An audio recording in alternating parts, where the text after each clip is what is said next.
If an event is impossible, the probability of the event is 0.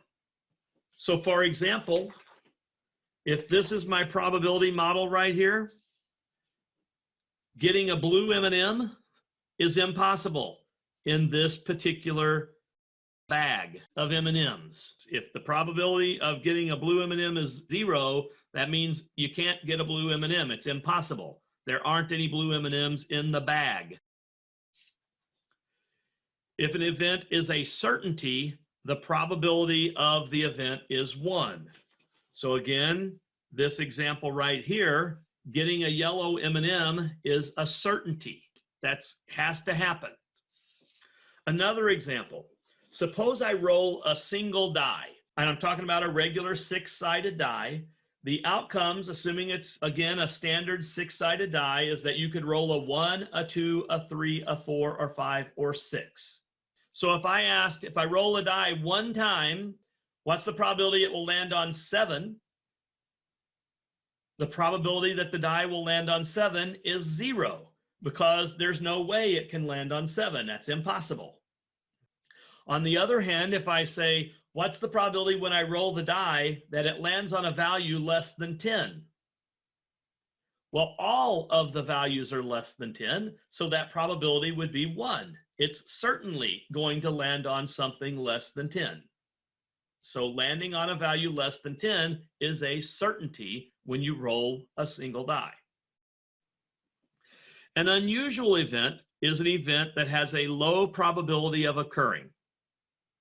So if something has a low probability of occurring, then we would call it an unusual event. Now, unusual, of course, is different from impossible. So like I said, if I flipped a coin 1,000 times, I said it's not going to land on heads 200 times. That's not impossible, though. It would be really, really unusual, but it's not impossible. So there's the difference. Typically, an event with a probability less than 0.05 or 5% is considered in statistics to be unusual. However, this cutoff is not set in stone. There will be scenarios maybe where we will use a different cutoff to represent unusual. We'll see that when we get to chapter 10, for example. But for now, 0.05 is going to be our cutoff for something that's unusual or not. So if it has a probability of less than 0.05, we're going to call it unusual. If it has a probability of 0.05 or bigger, we're going to not call it unusual.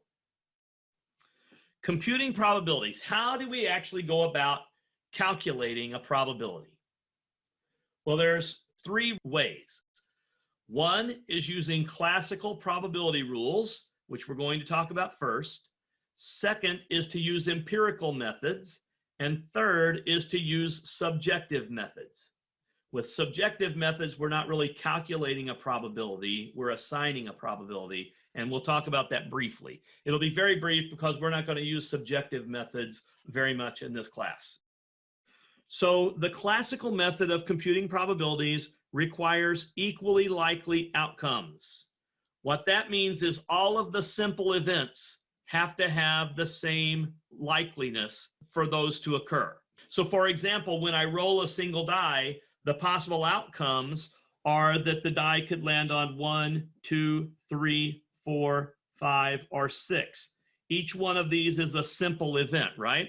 So if each one of these has an equal chance of occurring, then that is the idea we're talking about, having an equally likely outcome. An experiment has equally likely outcomes when each simple event has the same probability of occurring. And again, when we're talking about a simple event, we're talking about each of these.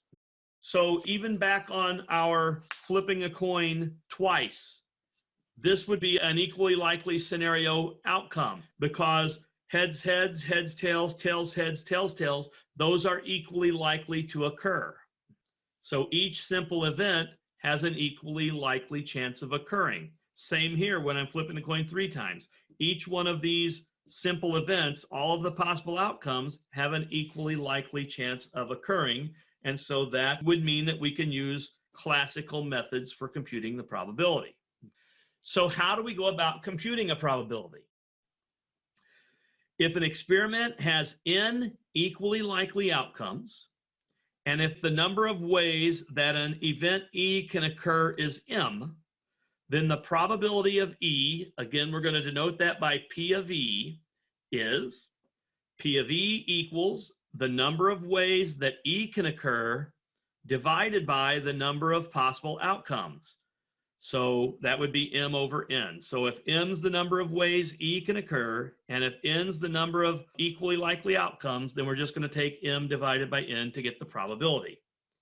So another way of saying that, if S is the sample space of this experiment, then P of E, the probability of event E, equals. Now this notation is the number of ways that event E can occur, so the number of outcomes in event E, divided by the number of outcomes in the sample space, where N of E is the number of outcomes in E, and N of S is the number of outcomes in the sample space. So back here, if I flip a coin 3 times, and if I ask, what's the probability of getting at least 2 heads? The probability of getting at least 2 heads, well, that would equal the number of ways I could get at least 2 heads out of the number of outcomes in the sample space. Well, how many ways could I get at least 2 heads? Well, there's at least 2 heads here, so there's 1. There's at least 2 heads here, that's 2. There's at least 2 heads here, that's 3. Not here. There's at least 2 heads here, that's 4. Not here, not here, not here. So the probability would be 4 out of 8, because there are 4 ways that I could get at least 2 heads, and there's 8 ways the flips can occur altogether. So if I reduce that, that would be 1/2. So the probability of getting at least 2 heads when I flip a coin 3 times is 1/2. Example, consider a standard deck of playing cards.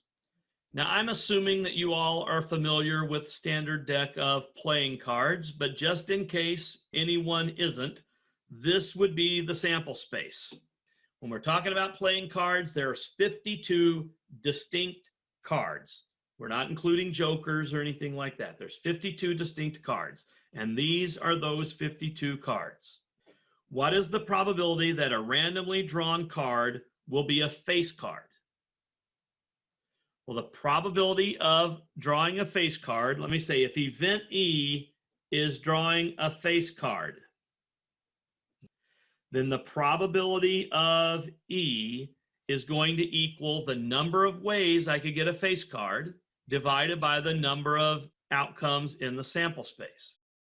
So that's going to be the number of ways I get a face card divided by the number of cards in the sample space.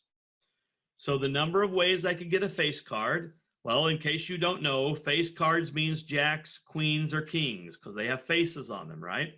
So there are 12 different face cards. So the number of face cards is 12, and the number of items in the sample space is 52. So if we take 12 and divide by 52, that is the probability. Now, usually, we will either write a probability as a fraction in simplest form or as a decimal. And on occasion, we might write a probability as a percentage. So we might say, like, if we flip a coin once, the probability of it landing on heads is 50%. But usually, we'll either use fractions or we will use a decimal. If we have a fraction, we're typically going to want to reduce it. 12 and 52 can both be divided by 4. And so if I take 12 divided by 4, that is 3. If I take 52 divided by 4, that is 13. So we say we have a probability of 3/13. Now again, if you wanted, you could take the 12 divided by 52 on your calculator, or you could take 3 divided by 13 on your calculator. Either way, the decimal would be about 0.231 if I round to 3 places. So this would be approximately 0.231. You will often be asked to interpret a probability. So to interpret a probability, we're going to use this concept of the law of large numbers. If I repeat the experiment a large number of times, then the proportion of times that I get my event is going to be this probability. So in other words, if I, for example, were to repeat my experiment, shuffle the deck, draw out a card, see what it is. Put it back, shuffle the deck, draw out a card, see what it is. Shuffle it, do it again, do it again, do it again. So I'm repeating the experiment of drawing out a card. If I did that, say, 1,000 times, about 231 of the times, I would get a face card. So if I repeated this experiment 1,000 times, since this is 0.231, 231 thousandths, about 231 of the 1,000 times, I would get a face card. If I repeated the experiment 100 times, about 23 times, I would get a face card. Now, does that guarantee I'll get 23? No, but that's probably what's going to happen. So again, if I repeat a large number of times, about 23% of the time, I'm going to get a face card. Example, an urn contains 10 golf balls, of which 5 are white, 3 are red, and 2 are blue. What is the probability that a randomly drawn ball will be blue? What's the probability to be white? What's the probability to be red? So our sample space would consist of 5 white balls, 3 red balls, and 2 blue balls. So our question is, if I reach in the urn and draw out a ball, what's the probability it's going to be blue? Well, the probability of blue is simply going to be the number of blue balls, so 2 out of the total number of balls, 10.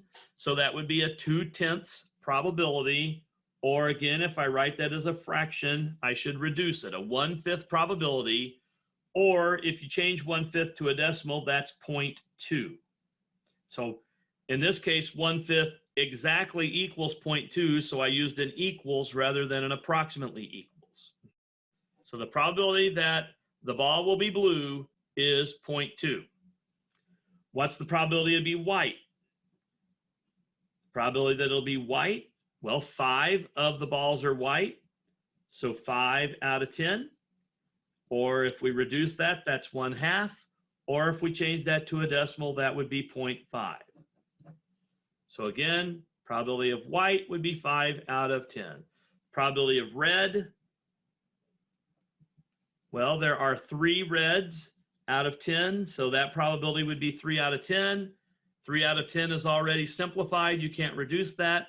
You could write it as 0.3 if you wanted to. So the probability that the ball will be red is 3/10 or 0.3. So we can use classical methods as long as we have equally likely outcomes. How about the next example? Annie has 3 free tickets to 6 Flags. Betty, Kathy, Debbie, and Erica all want to go to the park with her. To be fair, Annie randomly selects the 2 people who can go with her. A, determine the sample space of the experiment. B, compute the probability of the event Kathy and Debbie go to the park with Annie. C, compute the probability of the event Erica goes to the park with Annie. D, interpret the probability in part C. So part A, we want to find the sample space. This is probably the hardest part of this problem, I think. So again, Annie's going to take one of the 3 tickets, and then 2 of her friends will take the other 2. So she's going to randomly pick either Betty, Kathy, Debbie, or Erica. So what is the sample space? Well, I'm going to just use the first initial, right? So B, C, D, or E for Betty, Kathy, Debbie, or Erica. So it's possible that it could be Betty and Kathy. So Betty and Kathy. It's possible it could be Betty and Debbie.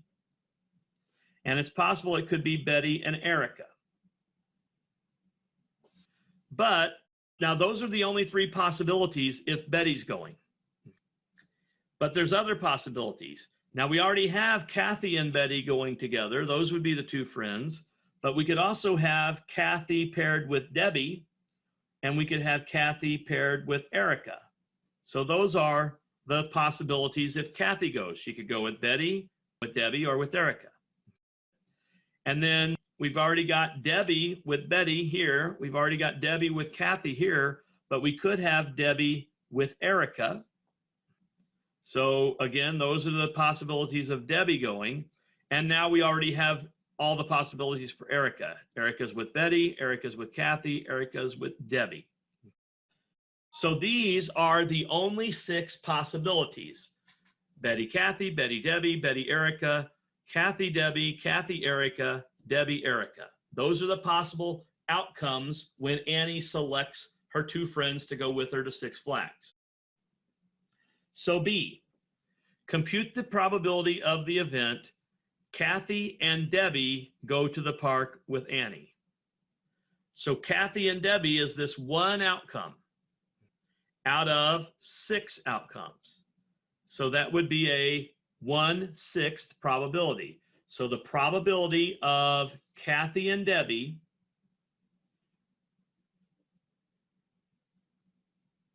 that probability would equal 1/6. C, what is the probability that Erica gets to go to the park? So what's the probability of Erica? Now, this is kind of a little tricky, right? Because Erica could go 3 different ways. She could go with Betty, she could go with Kathy, or she could go with Debbie. So there are 3 ways that Erica could go out of the 6 possibilities. So that would be a 1/2 probability. So there is a 1/2 chance that Erica is going to get to go. It's just a matter of which other friend's going to go too. D, interpret the probability from part C. So again, interpreting. So if Annie was to repeat the experiment a large number of times, so Annie draws 2 of her friends out of a hat, draws 2 friends out of the hat, draws 2 friends out of a hat. If she did that, say 100 times, 50 of those times, or half of the time, Erica would be picked to go. If Annie repeated the experiment 1,000 times, half of those times, or 500, Erica would be picked to go. So if Annie repeats the experiment of choosing 2 friends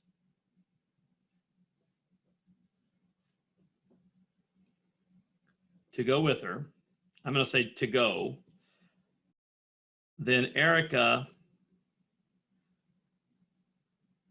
would be chosen half the time.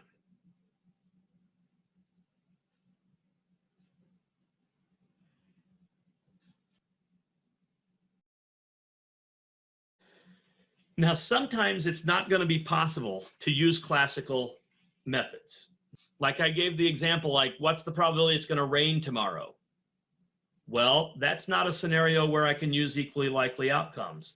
Instead, we have to use some other method. And so what we will typically use is called the empirical approach. The empirical approach is going to be based on either experiments, like repeating an experiment, or it's going to be based on data, which is kind of the same as repeating an experiment. So when it is not possible or practical to use the classical approach to compute a probability, a relative frequency can be used to estimate the probability. This practice is called the empirical approach to computing probabilities. So approximating probabilities using the empirical approach. The probability of an event E is approximately the number of times event E is observed divided by the number of repetitions of the experiment. In other words, P of E is approximately equal to the relative frequency of E, which means we take the frequency of E and divide by the number of trials of the experiment. So, example of that, over several semesters, 864 students took a department final exam in college algebra. Of those students, 132 scored an A on the exam. Use these results to determine the probability that a college algebra student will earn an A on this semester's final exam. So what would the probability of an A be? Now, again, we're talking about a randomly selected student, and I really should probably say that. I should probably say a random college algebra student will earn an A on this final exam. So all that would be is approximately 132, because that's the number who scored A over in our observations, out of 864. So if I take 132 and divide by 864, that would be approximately 0.153. So this is about 0.153. Normally, when we have kind of nastier fractions, we won't use fractions, we'll use decimals. So in other words, about 15% of students who take the final exam in college algebra get an A. So if I randomly select a college algebra student, there'd be about a 15% chance that they're going to get an A on the final. In a national survey conducted by the Center for Disease Control to determine college students' health risk behaviors, college students were asked, quote, "How often do you wear a seatbelt when driving a car?" The frequencies appear in the following table. A, construct a probability model for seatbelt use by driver. Is it unusual for a college student to never wear a seatbelt when driving a car, and why? So if I want to find my probability distribution, I'm going to just extend that over here for a probability. So all I'm going to do is use the relative frequencies, which we already know how to do. To find the relative frequency, I first of all have to find the total. So I'm just adding up all of the frequencies. And so that was 4,521. There were 4,521 students included in this study. Of those, 118 never wear a seatbelt. So 118 divided by 4,521. So that would be 0.026. So 0.026 would be my estimated probability. Rarely wear a seatbelt, so 249 divided by 4,521, so that is 0.055. Sometimes 345 divided by 4,521, that would be 0.076. Most of the time, 716 divided by 4,521, that's 0.158. And last but not least, always 3,093 divided by 4,521, so that is 0.684. And so this would be my probability distribution. So I've constructed my probability distribution, and I've chosen to round to 3 places. Now notice if I were to add these all up, so if I add up 0.026 plus 0.055 plus 0.076 plus 0.158 plus 0.684, that doesn't exactly add up to 1. That's because of rounding error. Without the rounding error, this would add up to 1. So this is a valid probability distribution. It only doesn't add up to 1 because of rounding. Is it unusual for a college student to never wear a seatbelt when driving a car? Well, how do I answer that? I look at the probability of a college student never wearing a seatbelt, and that is 0.026. So would that be unusual? Yes, this would be unusual.